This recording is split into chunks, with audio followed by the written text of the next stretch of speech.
कहाँ जात हुए? बड़ा जल्दबाजी में हुए। हमारे भैया के लइका भइल बा, जाते सोहर सुने चलबा सन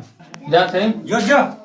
सोहर सुने वाला भइल हुए। भैया के लइका होता जात में ही सोहर हरियर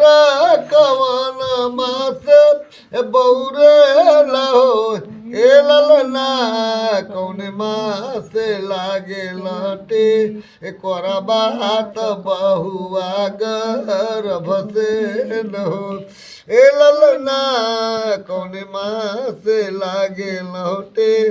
कोरा बात बहुआ गर्भ से न हो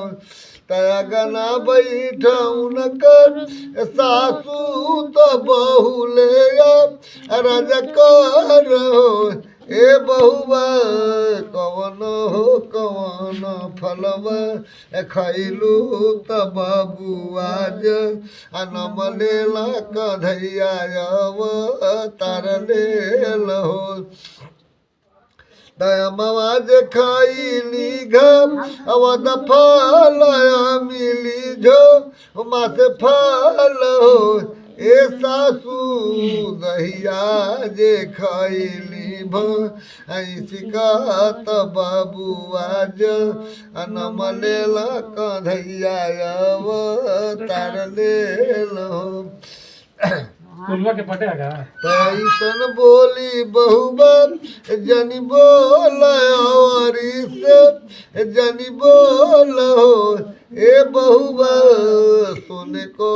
सलैया हमरो हले हलू त बाबू आज अनम लेला कन्हैया तार लेल हो तुलसी दासो सोहर गावे लगाई के सुनावे हो हे ललना